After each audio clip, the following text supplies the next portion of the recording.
I think, indeed, as you just mentioned, the data is a mixed bag. Industrial production came in better than expected. FAI was sort of in line, and then retail sales was lower, actually lower than what the market was expecting. So I'd say that the data, if you look at the whole set of data, it still shows that the domestic demand is still on the weak side. And if you combine that with the series of data that we have seen in November, some of the weak data points, such as imports, the PMI data, or the inflation data that was released last week, I think this should show send a very clear message to the policymakers that the domestic demand is still weak, and they definitely need to do more in order to stabilize the economy. So, going forward, we think that they will continue to roll out incremental policy easing until they see sufficient improvement in the economy. Right. I also want to take up a question on the property sector, because property investment is down year on year. New construction activity is down year on year. That's double digit, like minus 21% year on year. And this is the Jan to November period. So you're talking about literally the whole of 2023. Funds raised by Chinese real estate developers down minus 13% year on year. You're also looking at, in terms of home price activity, there's not been much traction. That Lynn just broke the previous hour, except for in major cities like Beijing and Shanghai, where there's been some pickup in demand for high-end property.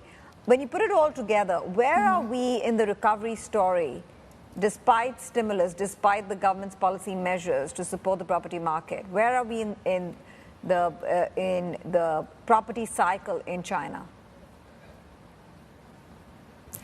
I think for the property sector, I'd say that earlier people were actually very worried about the liquidity risks associated with the developers in the market.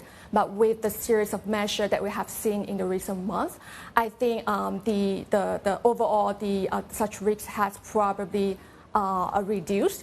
And where we are now in terms of the physical market, like you mentioned, a lot of data are probably still very weak. And we, after the series of relaxation on the demand side, right now I think we have seen a recovery in the secondary home sales, but probably not so much with the new home sales. And actually yesterday we also saw that Beijing and Shanghai has also relaxed their restriction in terms of the down payment ratio and mortgage rate. So I think it's going to be key to watch whether we will see some recovery in these cities after all this series of measures. And going forward, I think we will likely continue to see some relaxation, both in terms of the demand side and also the supply side. So on the demand side, there's still some scope for the policymakers to relax some of the home purchase restrictions, especially in the top tier cities. And on the supply side, we think that the government will continue to provide some financing support to the developers.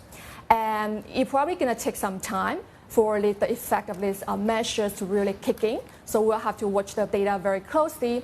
But eventually, I think for the property market to see a notable recovery, that will probably depend on a turnaround in the fundamental, meaning that people will probably see their income improve, and also if their expectation for the future improve, people will probably be more willing to go out and purchase a home.